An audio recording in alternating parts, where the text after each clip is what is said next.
This is Kevin Barnett's Build Stuff. This is what it looks like. It's a mess, frankly. Not your typical BS. I've got plans. Let's go through it right now. Chipped off the inside of the beat. I'm Kevin Barnett. Let's BS. Welcome inside, everybody. I am Kevin Barnett. I am the maker in charge. Welcome into the garage for another episode of Build Stuff. Looking forward to this one. We're going to talk LED boxes and signs. Something you might think is terribly complex isn't really. Again, like a lot of the other projects we've done here, you can take it as far as you want, as far as the tools that you have will take you. And you may gain some inspiration. You may want some new tools. You may move forward in this project with your tool collection. Also, we have some makers. We'll have the Instagram. Of course, we'll go around the socials, give you some people to follow and keep up on in between our shows. And we have a terrific interview with Alma Villalobos from Chicago. I don't know what it is. We keep picking people from Chicago and Georgia, but there's a really nice maker scene there. She is a terrific person in the maker community and doing some unique stuff there. So we'll hear from the owner of Pink Soul Studios coming up. Let's get to our project today. I mentioned LED boxes and signs. Let's give you the list of materials that you're going to need for this type of thing. And you can use so many different kinds of things. You can use like a hardwood, which you'll see here on the desk in a second. You can use plywood, which is the Build Stuff sign right in front of me. You'll need some plexiglass. You'll need lamp cord. You'll need a switch, a plug to put on the end of your lamp cord, LED strip, and LED wiring. You need a little bit of wire for inside for soldering the LEDs together. So that's not too much stuff. I think a few years ago, if you 10, 15, or when I grew up 30 years ago, you would talk about neon signs. You really didn't have LEDs. Once LEDs came around, the cost came down substantially, as did the ease of construction. So let's take a look at the tools you're going to need as well. As usual, you'll need a saw. You're going to have to find some way to dimension the wood for yourself or get someone to do it for you. A router. Now, this can be a CNC or this can be a handheld router. You can print yourself a pattern and do it by hand. You're going to need a soldering iron and a nail gun, a hammer, or a screw gun. So your choice there on some way to put together the box that you are going to use to create your LED box or sign. So those are the materials, those are the tools. Get them together. In the meantime, let's give you some stuff to watch. Let's go to InstaWeek this week in Instagram. I have a few people for you to watch. Let's go all the way down to Australia first. Urban Goods is the first one I want you to check out, and that's Sam Wilkinson. This he just put out, and I have not watched his YouTube video yet to go along with this.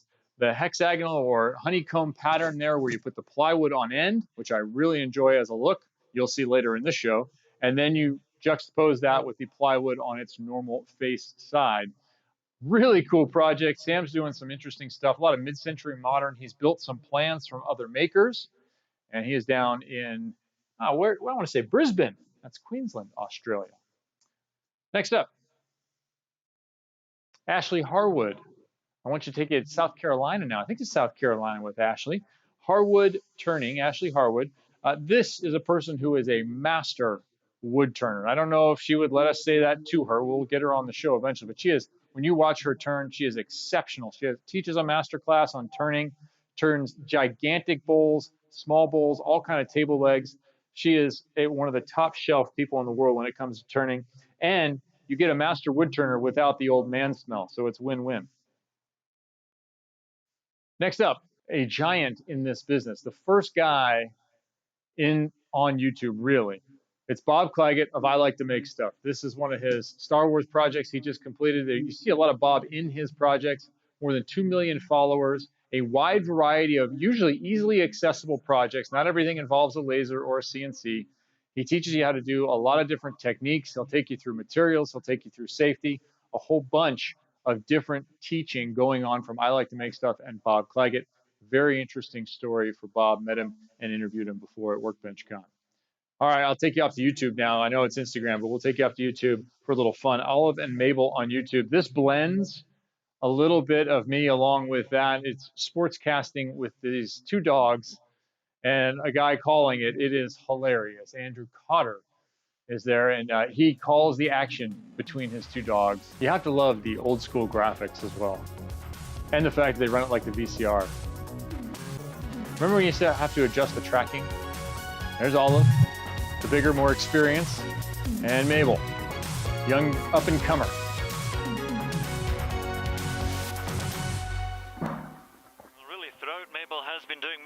but not much reward.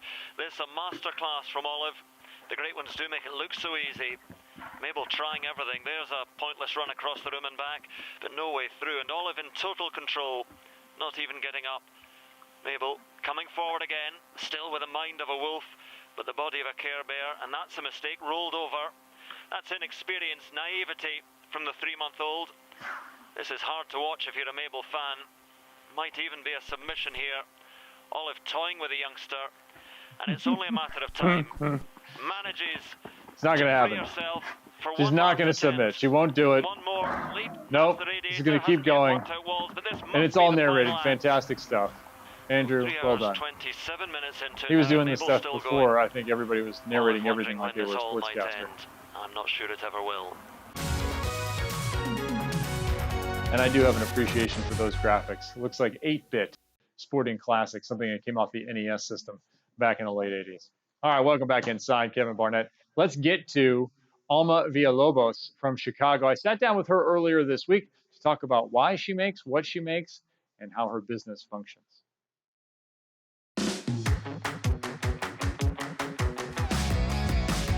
Thanks for doing this.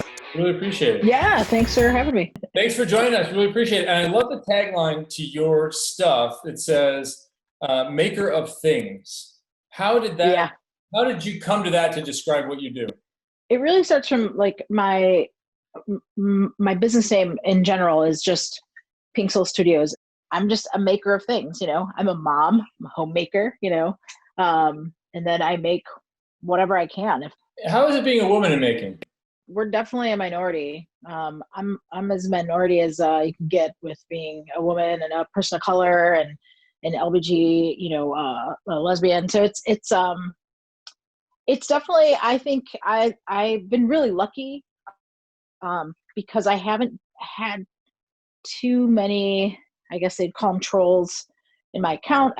I've found a community, especially in IG, where it's everyone's really supportive, no matter who you are, you know. And there's definitely a lot more women now that are doing it. I just feel like I surround myself with supportive people, and I try to be supportive myself. So, you know, I think I've just been really lucky. Do you think there's any particular roadblocks for women to getting involved in making stuff? You know, it's definitely still male dominated, and that can be intimidating for somebody new. Yeah, lack of a beard. That could be a problem. Lack of flannel, lack of a beard. I can never be a true woodworker. I can't grow a beard to save my life. Oh, no. How do you view making in general?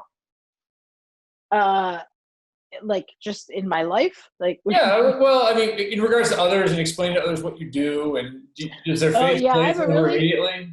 I have a really, well, you know, it could go either way. I guess it depends, you know. PTA moms are usually really intrigued and kind of like, oh, like, right, like you're a woodworker, and like, yep. It's sometimes hard. I go back and forth between woodworker and maker, right? Because as soon as you say woodworker, they're like, well, what do you make? And you're like, well, It's not all wood. furniture. I make these cool squares for other makers. Yeah. You know, And you got into masks and ear savers with so much stuff that's been going on in the last like 3 months in this weird world. Why did you start doing that? What prompted you? again, like I love making stuff, and I pretty much will try it. I took a sewing lesson years ago now, so I like sewing, and there was a need for it, and I felt like I wanted to do something. You know, everything that was going on in the world, it was a little scary for us, right? Like suddenly, like they're like, pick up your kid from school and he's not coming back, you know, and everybody's going home and stay home and wear a mask. And then everything was gone. You couldn't buy anything. So I had the materials, I've had stuff. So it was easy for me to just try to scramble and put stuff together. And again, I just wanted to help what I could do, you know, with what I could do. Well, I love that. And then past that, we were going to do this last week, but there was so much craziness going on last week.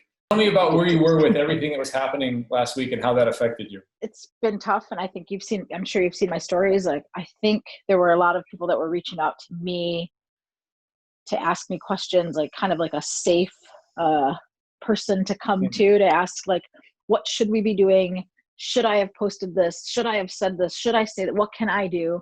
I don't know all the answers. I feel like if you have a platform, you should use it for good. And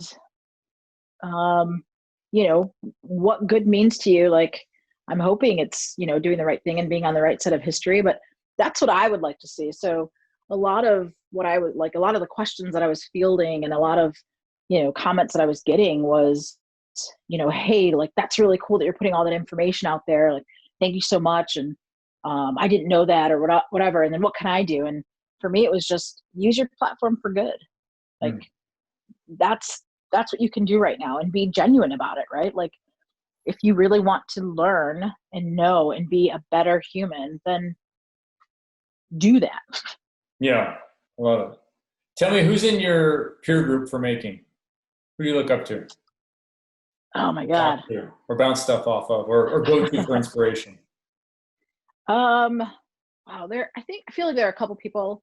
I definitely, for people that I go to ask, like, pretty much anything woodworking related and even like content creation and stuff, it'd have to be Keith Johnson, KJ Sawdust on Instagram. Mm-hmm. He's like my go-to guy for a lot of that stuff. And then, I also bounce a lot of ideas off of Maker Gray, Erin of Maker Gray. I love like the stuff that she does, and we became really good friends again through Instagram. Mm-hmm. And like currently, like, super inspired by Monica at House of Esperanza. Okay. Her stories and things that she does is just, it's fire. It's so good. All right, let's put you through the lightning round. Just whatever comes to mind real quick. I got about 6 items. Oh God. Best trick you've learned this year? Best trick. Oh, probably. Yeah. Oh, I can't think of one. Okay. The one that comes to mind for me is the salt in the glue thing. I've seen it done. I want to try it. But maker you'd like to meet? I'd love to meet Laura Kampf. Yeah, I saw her sticker up there. She's awesome. Yeah. Last item that captured your attention on Instagram? Oh, I can't think of his name. Sandy Ego. He made. Diego, yeah. Yeah, he made those really cool plywood crates. For, it's crates. Records. Okay, yeah. I don't know if you've seen them. They look like milk crates, but they're out of plywood. Next project you want to dive into? I'd like to make another record cabinet. It's more of like a DJ record cabinet. So like for turntables, and then where you can like stash records. Rather than just storage, which is your other one, right? Storage, right? All the shelves. Cool. Right. Material you want to explore? I'd like to do more metalworking. Okay, cool. Final word or phrase for today? Go make something. Easy enough. I can't think of anything. All right, Alma, if people want to find you on Instagram or other places, where should they go? On Instagram, it's easy, Pink Soul Studios. Website is the same, pinksoulstudios.com. Cool, thanks so much. Bye. All right, bye. Definitely go and support Alma. Check out her channel. Check out all the information about her. And she has plans too. If you're doing some building, she has plans for things if you want to take some of her designs and put them into application in your own home. Before we proceed here, I have a bit of a problem. I've laid out some fairly useless tools here on my workbench. I don't know if you've seen these. Some 15th century genius, right after the invention of the wheel, and maybe someone found a divining rod, came up with a slotted screw head, which at the time I'm sure was fantastic. They were used in armor primarily, these slotted screws, to secure breastplates. You know, everything's about war. But it takes 400 years. 400 years. And even in the face of opposition from nurses and doctors who were making a living off of puncture wounds from people sliding off of screws and stabbing their hand, you know, early conspiracy theorists were on top of it. The doctors were against any innovation in screwdrivers. they managed to find a solution. A Canadian came up with something. Canadian P.L. Robertson. He was the first person to try and patent a square drive, and that's all the way in 1908. We get to go to 1908 to have something that doesn't slip off the top of the screw immediately. 1908. 28 years later, in 1936, we get the Phillips drive, and that comes out of Portland, Oregon. Henry F. Phillips. You're a genius. Thank you very much. Because a Phillips screwdriver is superior to these. You know what these are good for? These are good for spreading caulk. These are good for getting extra epoxy off of whatever you're working on. These are good for, I don't know, scraping things. They might be a hammer at times. I don't know. But they're not good for screwing anything in. That's for sure. However, we get the Phillips. You'd think the Phillips would take over the world, right? But no, like anything else, like NTSC or PAL or 110 volt versus 220 volt or whatever the hell that plug is in Britain. I don't know what we're trying to channel, the 1878 plug or something, trying to stay backwards compatible. If you ever go to Britain, it's insane. But the Japanese standard has a different angle. The Japanese standard Phillips has a different angle than the regular Phillips. Why? Why? We can't have one? We can't have one design? I mean, we got to have the imperial system. We got to measure things in stones instead of in kilograms. That make a lot more sense. It aggravates me. Now we have the Torx. Thank you very much to Camcar Textron for getting the Torx bit put together, because that thing's never going to strip out. When was the last time you saw someone with a Dremel trying to put a slot into a Torx bit? Yeah, never. Never. It doesn't happen. So why go back? Why is anything ever made with a slotted screwdriver head? Inexcusable in my mind, and I'm not happy about it. So if I'm not happy, there's only one way to get it out. Let's have a meltdown. I'm out of here. See if we can follow along.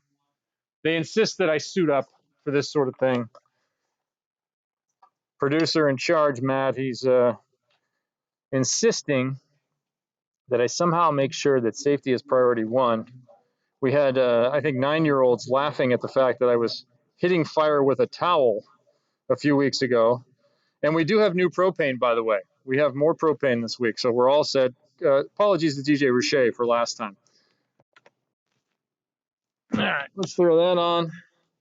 Heck, this is taking longer than the whole meltdown's going to take, Matt. I'm just letting you know that. Just, look at that. New propane. Turn that guy on. Hopefully it doesn't leak. If I explode live on the air, Matt, call somebody. Please. Oh, there we go. I think it was too tight.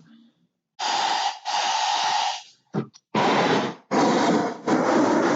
we are in business now. All right, multimeter screwdriver. Wear it.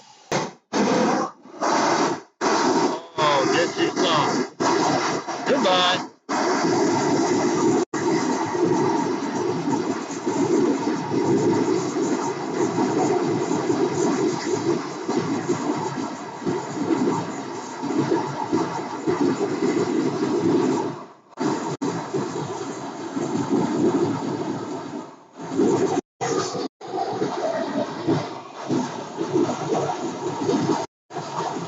That was a screwdriver.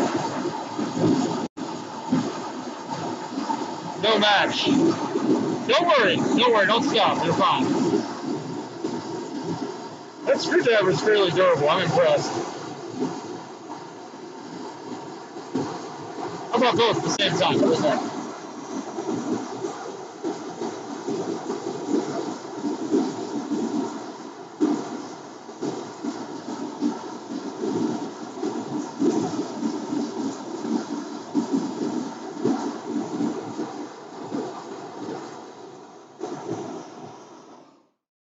I think that's sufficient.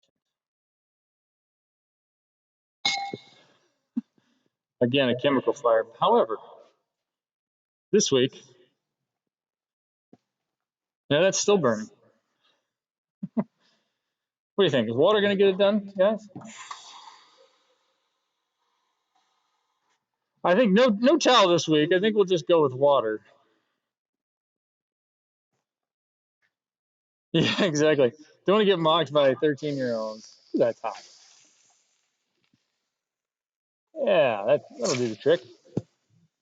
We'll let that cool down. I don't know. What would be fun to burn? Someone is free to suggest something. I don't know what might be really good for burning. So far, I'm unimpressed. It just sort of goes away. We just melt whatever is there. All right, let's get back to it. Let's talk about LED signs. We're going to do a little less making of things this time, and we're going to do a little more talking about how you at home can do it. Let's get these pieces of junk out of the way. No one needs those. Okay, LED signs. A few different ways to do it. So you can make a box. If you look down below here, that's exactly what it is. It's an LED box sign, and I made it in several sections inside the Shapeoko. So it was too big for my machine, but if you just cut it inside the software, you can cut it and make pieces across the way. So that one is multicolored. This one here, this is when I made a lamp for trophies, actually. I was making some trophies, and fairly simple construction. This, I resawed some walnut and went ahead and made 45-degree angles, and you can make it look almost seamless there. You get a good look at it. And you notice I didn't glue, this was the tester, so I didn't glue on the little chads there, if you're a fan of Florida elections around 2000. I didn't glue on the little chads to the LED, but I did on the build stuff, so you can see that. I made a little template, and you can mark them and put them in. Now, let's say you can't get this fancy. Let's say you don't have a CNC. Well, you can simply make lines inside of that box. You could make lines and have those light up. Different lengths of them are very attractive. You could make a shape, you could make a swirl logo. You can do it with a hand router, and all you need to do is put in a pattern. I made a giant spoon a few years ago, had to put a 40 on it. Printed out the 40 that I wanted and the font I wanted. It was about this big. And you just get in there with the router and route out along the paper lines. You can do it. Now, if you don't even want to do that, you can take something that's already made. This is from a house in nearby Hermosa Beach, and this is going to be made into an LED box as well. See, we're already fitting, if we go to the overhead cam here, been fitting a plywood edge look around here. So we'll inset the steel, take these bolt heads that it originally was on, we'll put the bolts through there and put a bolt head through, we'll cover up those holes, and then all you'll see is the address lit up inside the box. That's a nice way to go about it. Now, in terms of internals, pretty simple. Grab a couple of these here. LED tape is really cheap these days. In fact, this is waterproof, not very expensive. For about 10 bucks, you can get 16 feet of LED in whatever color you want. Be careful. If you want warm, you want 2500, 2700. If you want to get a little brighter, like hospital light, a little whiter, you're going to be 5000 or so. And you can select shades in between that for whatever look you want to have. This one's going to have a warmer look. This one has a warmer look. Build stuff is more colored. You can also with colored LEDs that you can change with a remote, so you can have almost any color you want. There's lots of options with the LEDs. They're inexpensive. They're on Amazon. You can buy better ones too from other LED wholesalers that are out there. I recommend this tool. This is a Capri, but a wire stripper. I know you have the old ones where you grab like this and you got to pull. But when you're working with fine wires, this thing clips on in one motion and spits out the piece, and you have a nice clean cut on what is very thin gauge wire. I suggest you order some of this. The hookup wire kit is a nice one. It comes with several different colors. You can find this as Electronics Express. They are not a sponsor. But order that so that you can wire your LEDs, because you can cut the LEDs and you're going to make small connections to another strip of LEDs if you're going around a corner or that type of move. Also, soldering irons. I happen to have a very expensive soldering iron now. I went 20 years without this soldering iron. It's about $100, which is a big commitment, but if you're going to do more soldering, you'll thank yourself. It's totally worth it. If not, you can do it with a fine tip on the Weller that we used in our very first project, a 20 to 40 watt that costs about 20 bucks out at your local big box store.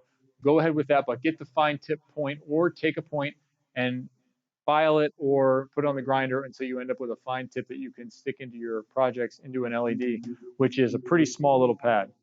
You're gonna need some heat shrinks, you're gonna need some solder. The other thing you can do with plexiglass. So this is opaque, that's opaque, this guy is clear. You can edge light it. So if you edge light this LED, it will pick up anything you engraved into it, and you engrave from the back side. Remember to flip your artwork. Okay, make sure you flip your artwork and you engrave from the back side, and it will pick up all of these lines. Let me see if we can grab that and throw a little LED on the edge of there. Here's another trick for you. Anytime you get rid of a piece of electronic equipment, save the power adapter. If it's a 12 volt or if it's a 5 volt, you can use it for LEDs. There are 12 volts and 5 volts. Go ahead and save it, and then you can connect it. You either can hardwire it or you can use the connectors because most times they're the same. So here's a little bit of strip light. Watch this. Let's get all this stuff out of your way.